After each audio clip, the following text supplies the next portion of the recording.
The key to direct marketing is a three-tier marketing approach.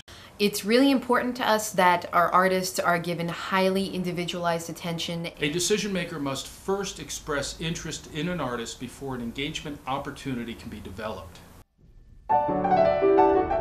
Located in San Francisco's Theater District, Price Rubin & Partners is an internationally recognized concert management firm representing a number of esteemed concert artists and several of the world's preeminent touring ensembles.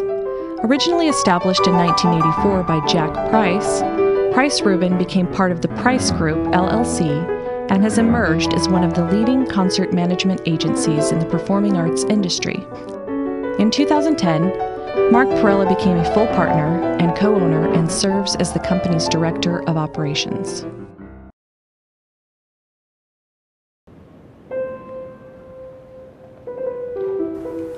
I became a manager because I was an artist. It was as much the need to survive as it was the need to excel that prompted me to take the reins of my own career. I found that the value of direct marketing, that is, connecting directly with the very people who are decision makers and in the position of buying talent, would have a profound difference for me. Early on in my career and before I managed myself, I was represented by a number of noted managers in the industry. My first manager was Bill Judd of the Judd Concert Bureau, who was partners with Arthur Judson, the founder of Columbia Artists. Then I moved to Nellie Walter at Cambry and then on to Harold Shaw at Shaw Attractions, who was with Karrah Concerts for years.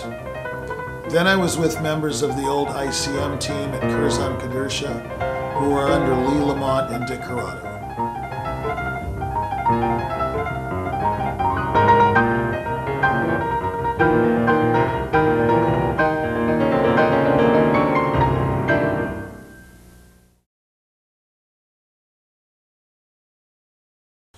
I came to understand that in order to succeed as an artist, I had to master the very area of business that so many other artists reluctantly embrace, and that is the internal nature of this business.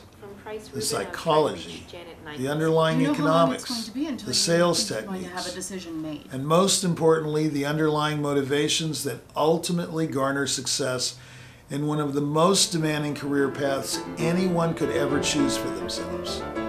Having won first prize at the 50th Naumburg competition in New York City in 1975, Dikron Atamian has performed with major symphony orchestras and recital series throughout North America, Europe, and Asia, and recorded the very first digitally released recording for RCA in 1980, the piano transcription of Stravinsky's The Rite of Spring. Dikron had a storybook beginning to his career.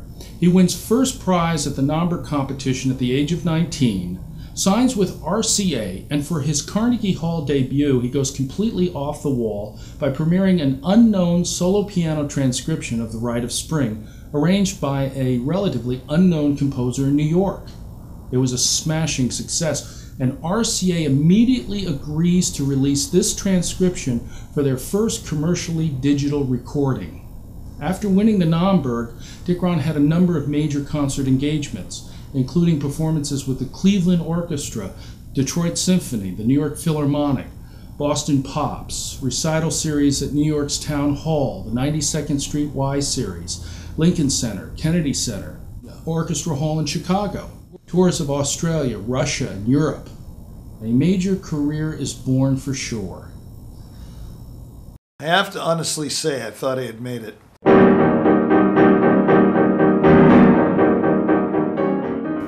I really believed that my career was going nowhere but up. A sustainable concert career at the AA major level. I was also told this by many with the best credentials and track record in management. And yet, as fast as my ride was to the top, it was even faster crashing down to the bottom. By 1982, I went from AA orchestras and major recital series to virtual obscurity.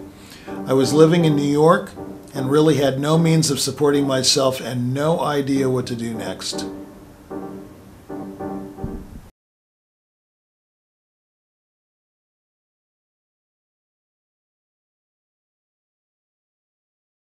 What happened to Dick Ron is typical of many gifted performing artists in the classical music field who had a meteoric ascent early in their career, only to see that ascent come hurling down to earth after a few short seasons. What is tragic about this scenario is that he is completely unaware of the marketing mechanics that are involved that contribute to this decline. Artists who have won a major competition are almost completely oblivious to the fact that the very next competition may be only 1 or a few years away when another competition winner will be crowned. What most young artists don't appreciate is that competitions are self-serving and designed as marketing vehicles that are intended to greatly escalate the market value of an artist very early on in their career when the concert-going public will take notice. However, as soon as another competition winner surfaces, the attention is then switched to someone else and the competition itself. The market value of the artists who came before then begin to suffer. With hundreds of competitions worldwide with various degrees of prestige, the value of winning a competition today has been diluted to the point where it can no longer catapult a young artist's career sufficiently enough to become sustainable. Competitions today do not have anywhere near the kind of media attention they once enjoyed, and therefore cannot generate the kind of sensational effect that competitions 35 to 50 years ago could. When Van Cliburn won the first Tchaikovsky competition in 1958, he was greeted with a ticker tape parade down Broadway in New York, the only time a classical musician was ever given this honor. Today, I challenge anyone outside the classical music industry to even name the last winner of the Tchaikovsky or the Van Cliburn competitions. Sustainable concert careers were possible for first prize winners 35 to 50 years ago. A competition was an event, as close as classical music gets to the kind of suspense found in a sporting event, like the 9th inning of Game 7 at the World Series. The suspense is still there today, but it unfortunately does not permeate beyond the competition itself. A competition winner simply doesn't get the kind of needed press attention that I got when I won the Naumburg back in 1975. And there is a reason for this fact, and it has more to do with economics than any other single factor. Today there's an oversupply of concert artists who have been trained similarly, play the same standard repertoire, and resist moving away from the traditions of classical music performance. The fear of change becomes the lack of innovation. The oversupply of artists makes the talent less valuable and ultimately contributes to a lower market demand for that talent. What is equally contributing to the challenges of a career as a concert performer is the fact that music has been greatly devalued as a commodity. And yes, music is a commodity, no different from anything else that is manufactured, distributed, and ultimately sold to a consumer. When I was growing up in Phoenix, there was only one practical way to hear an artist other than a live performance, and that was to get a hold of a recording. And to get a rare recording of William Capell or Emil Gilels, you had to go down to the record shop, and in Phoenix in those days, it was either Circle Records on Central Avenue or Sandy's on Camelback. And if they didn't have it in stock, you had to look up the recording in the Schwann catalog and order it in person because they usually required a deposit, and then in 2 weeks or so they would call you to tell you that your order was in. You had to go down a second time to pick up your recording. And today it's all different, and what took 2 weeks now takes 2 minutes, and not only does the internet offer virtually every recording in print as a digital download, but offers tens of thousands of recordings that were never sold in a store or even broadcast on a radio station. And in classical economics, a commodity too easily acquired will lose value. So as a result of the industry not able to absorb the oversupply of artists along with a vast over-inventory of available recordings that can be purchased at the touch of a screen, artists now must look for a new competitive advantage to forge ahead with their careers. And today that is going to be how they market themselves to industry decision makers and to the general music buying public.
In the case of Dick Ron's career, he experienced a dramatic rebirth in the 1990s as a result of several key events along the way, with an understanding of the basic underlying economics and sales psychology that influenced decision makers who engage soloists.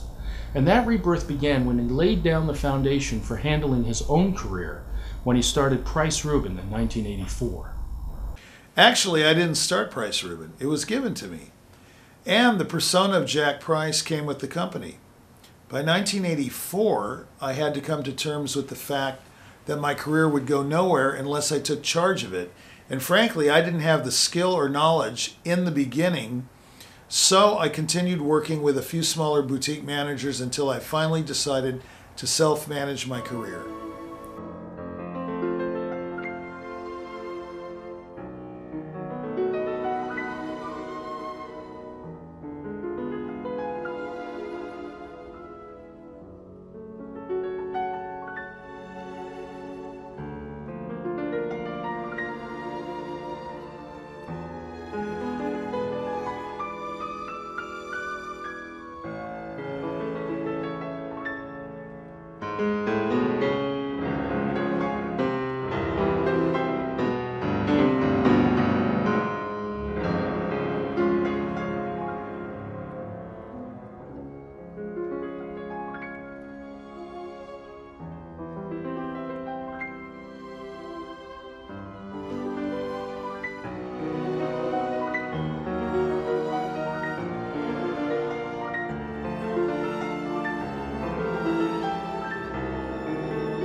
Dick Ron's turnaround came as a result of understanding that he still had market value from earlier in his career. After a tenure as artist-in-residence at the University of Michigan, he moved forward with managing his own career, and that meant literally making thousands of calls himself before the benefits of direct marketing contributed to a number of highly successful seasons. It's Jack. How are you? Yeah, I didn't make it to the convention. We had some things to do here. But listen, let's talk about, well, we're wrapping up 12-13, and then now I want to talk to you about 13-14, because obviously you put 12-13 to bed a long time ago. I know. Yeah. August, yeah. So we'll do it in August. We'll go to contract in August, but what I tell younger artists as they are about to emerge onto the concert scene, or if they've been in the business for a few years, is that they must focus on branding themselves to the industry. The very people who engage artists must know they exist and why they should consider them for future engagements. Without regular contact in a specific targeted campaign, the name will be lost and someone else will get the consideration.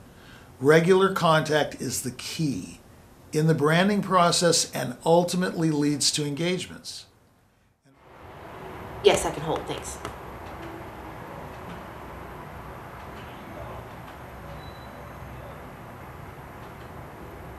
Hi, Janet? Hi, it's Lisa Edelman calling from Price Rubin again. How's it going? I'm doing okay. How about yourself? Very cool. I just wanted to follow up with you about our conversation about Stephanie Chase a couple weeks ago. Uh-huh. Oh, so you do have an opening in...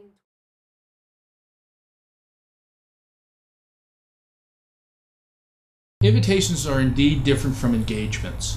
An invitation is when a presenter or decision maker offers an opportunity to an artist they personally know, kind of like friends helping friends. In some cases, an opportunity is offered to a student of a teacher who knows another teacher. An engagement, on the other hand, is when the presenter knows of the artist's industry reputation, but may have never met the artist personally. The goal today for concert artists, like all professional people, is to develop an industry-wide reputation that is known and respected by colleagues and industry decision-makers who book artists. And taking this a step further, consideration by decision makers is part of the process of branding the name and putting the artist on track for engagement opportunities. And while consideration does not mean an immediate engagement, it does mean that the artist is part of a discussion and in line for consideration at a later date. This is a critical step in the branding process. Yet decision makers are less inclined to discuss artists whom they do not know. In fact, some can be quite hostile and resistant to any new talent.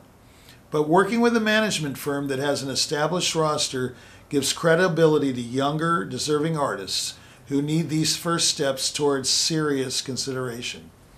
However, this process does take time, and one of the major axioms in arts marketing is understanding the intersection between interest and opportunity.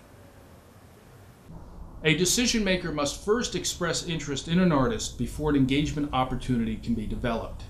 Interest can quickly evaporate, though, if not cultivated and nurtured. However, interest is not enough to garner an engagement. Decision maker must actually have an engagement opportunity to offer the artist. And this could be an engagement with a symphony orchestra, an operatic audition, or a solo recital. And because engagements are typically contracted 12 to 24 months ahead of the actual event, it can take 1 to 2 years of direct marketing before the interest intersects with the opportunity. And to make the process drag on even longer, many presenters have penciled in artists for a following season in what we call pre-existing commitments. In many cases, first-time engaged artists are offered an advance commitment, and it is up to their management to be sure to follow up on these offers. But marketing artists is more than just calls. It's understanding targeting, relationship building, branding, and developing high-quality media materials that ultimately relates to the needs of presenters and their audience.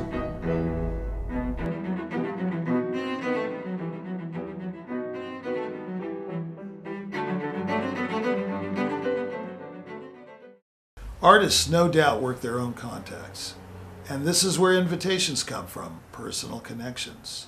But engagement opportunities from the industry come from a managed campaign that is designed to take the artist to a broader marketplace while enhancing name recognition and relationship building with presenters who are most likely to show interest in the artist.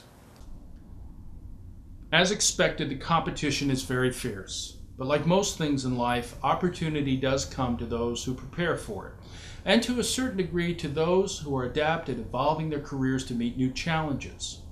Older artists sometimes struggle with this concept and are less likely to change. Technology and new trends are very scary things.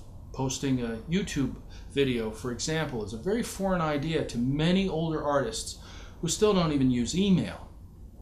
And the classical music tradition is one that rarely seeks out innovation and new thinking. Instead, it is steeped in the performance heritage found in the grand traditions of Liszt, Paganini, Jenny Lind, the first great touring artists. Talent alone is not enough. The successful artist in the 21st century must also be a mindful business person and see themselves as an entrepreneur and innovator. They must embrace the very same techniques that all businesses must develop, and at the heart of these techniques is the ability to sell. I've always believed that performing is selling, and a successful artist doesn't need to win a competition or even graduate from a music school. While those things help, the key to success in developing a sustainable career in the performing arts industry is to take a unique and rare gift and brand it into a known and in-demand commodity, thereby developing a following.